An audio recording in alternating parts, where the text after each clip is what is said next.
जय श्री राम जी, जय श्री राम। आज से सैकड़ों वर्ष पहले माता पिता का कितना सम्मान था, सैकड़ों साल पहले भी, और हजारों साल पहले की तो बात ही क्या करें।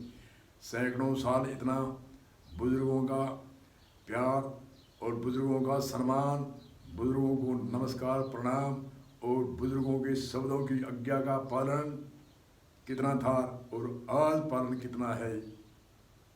आज इस समय युग में जो 200-250 वर्ष अंग्रेजों ने शासन किया, उस शासन में भी बुजुर्गों की सम्मान था, माता पिता का सम्मान था। माता पिता को देख करके पुत्र पुत्री बड़ी उत्सव मनाते थे और दादा दादी को देखे और भी उत्सव मनाते थे। और आज दादा दादी को देख करके उत्सव नहीं, निराश होते हैं, और माता पिता को देखकर भी निराश होते हैं, पुत्र पुत्रियां भी निराश होती है। क्यों, क्या कारण है? कारण में इसका हम आगे बताएंगे। पुराने समय में जो बुजुर्ग होता था वो एक पैसा देता तो वह उनकी हाथ से लेते थे। आज जो अपने आप कहीं कमाने लग गए हैं, दूसरे जो नहीं कमाते हैं वो बाप के नाम पर ले आते हैं और उधार मिलता है, ऐसे मिलता है, वैसे मिलता है। जो हमारे इस ये कई दूर का क्षेत्र है, इसके अंदर नाम से पैसे मिलते हैं। इसलिए किसी की शादी होती है, शादी की शुरुआत होती है, उनमें अनेक चौधरी अनेक तरह के घर के अंदर होते हैं। कोई कुछ ही साई दे आता है, कोई चीज़ की साई देता है। क्यों? कि उसको मालूम है घर वाले देगा, या आपके पास में है या घर वाले देंगे झक मरा करके।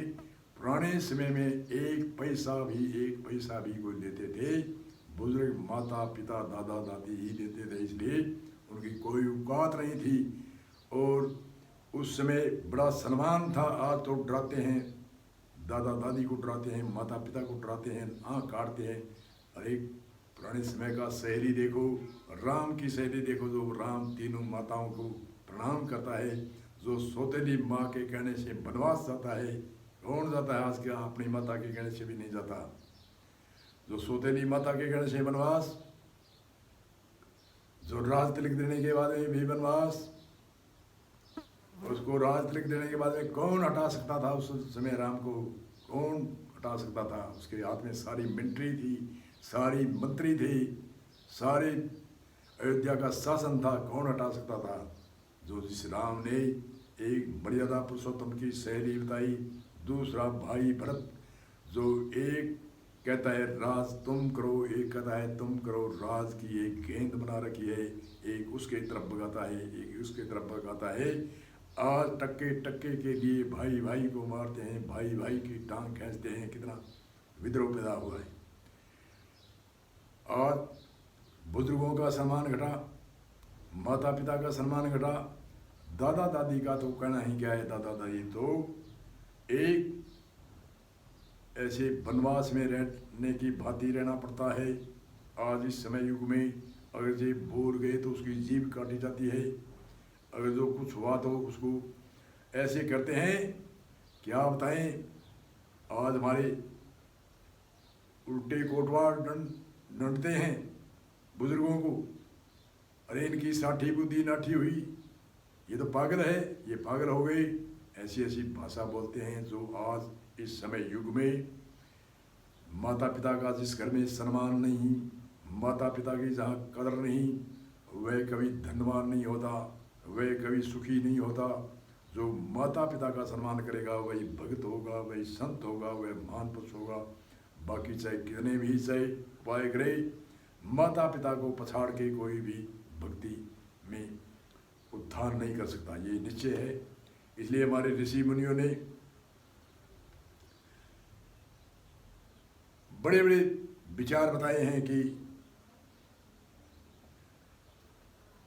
84 लाख योनियों में सब जीवों का जन्म होता है, मृत्यु होती है, परंतु 84 लाख योनियों में मनुष्य योनि एक बड़ी उत्तम और श्रेष्ठ मानते हैं।